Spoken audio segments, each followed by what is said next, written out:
بسم اللہ الرحمن الرحیم۔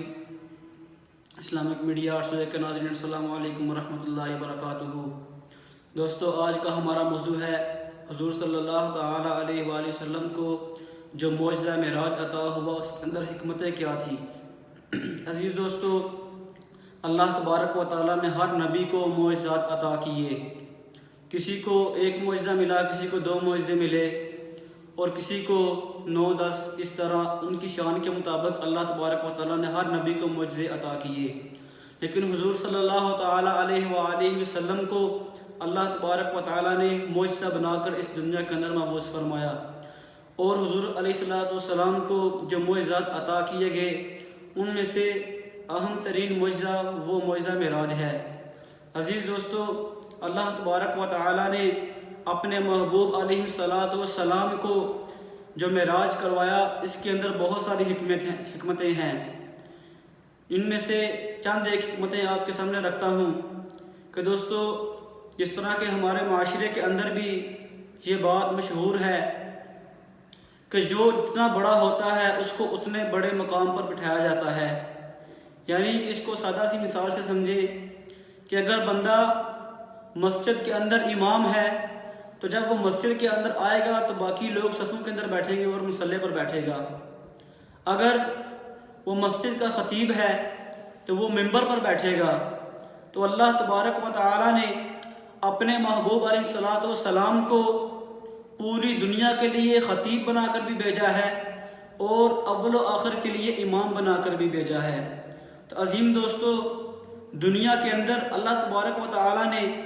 مختلف عالمین کو بنایا، یعنی کہ ایک انسانوں کا جہان ہے، اور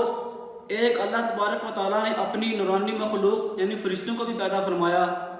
اور جنات کو بھی بنایا۔ تو حضور علیہ السلام نے جب اعلان نبوت فرمایا، انسانوں کو تبلیغ ہو گئی، اس دنیا کے اندر حضور علیہ السلام لوگوں کے امام بنے۔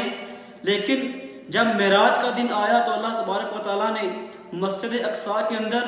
حضرت آدم علیہ نبینا سے لے کر حضرت عیسیٰ علیہ السلام تک تمام انبیاء کا جمع فرما دیا، اور حضور علیہ السلام نے ان کی امامت فرمائی، اور امامت فرما کر دنیا کو یہ جواب دے دیا، بتا دیا کہ دنیا والوں، مجھ پر اعتراض کرنے والوں، دیکھ لو آج تمام انبیاء میرے پیچھے ہاتھ باندھ کر کھڑے ہیں۔ اور اس سے یہ بھی ثابت ہوتا ہے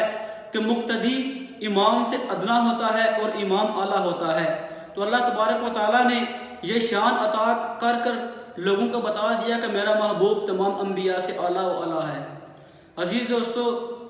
پھر جب مسجد اقصیٰ سے سفر آگے شروع ہوا تو حضور علیہ السلام نے بیت المعمور کے اندر جا کر فرشتوں کی جماعت بھی کروائی۔ تو اس بات سے ہمیں یہ معلوم ہو گیا کہ حضور علیہ السلام کا فرشتوں کو جماعت کروانا یہ اس بات پہ دلالت کرتا ہے کہ حضور علیہ السلام فرشتوں کے بھی امام ہیں، اور تمام فرشتوں سے افضل و اعلیٰ ہیں، اور اہل سنت کا راج مذہب بھی یہی ہے۔ عزیز دوستو، پھر اس کے بعد آگے سفر شروع ہوتا ہے، اور اللہ تبارک و تعالیٰ اپنے محبوب کو تمام بلندیوں سے اوپر لے جا کر عرش عظیم پر بٹھا دیتا ہے، جس طرح کہ اس کے لائق تھا۔ حضرت ذی وقار اس معجزے نے دنیا کو یہ بتا دیا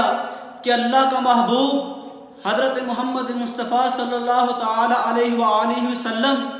سب سے اعلیٰ ہیں، اور آپ کا مقام بھی سب سے اعلیٰ ہے۔ عزیز دوستو، حضور علیہ السلام کا مسند عرش برین بنا،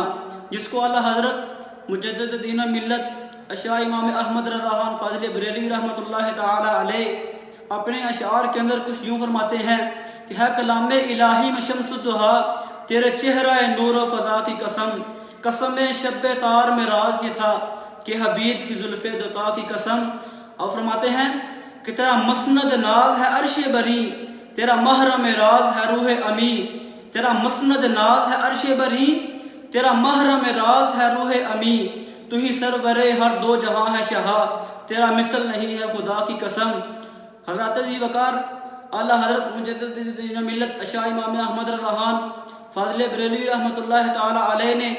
اس شعر کے اندر حضور علیہ السلام کے معجزہ معراج کی طرف اشارہ فرمایا ہے، اور آپ نے فرمایا کہ اے محبوب، آپ وہ ذات ہیں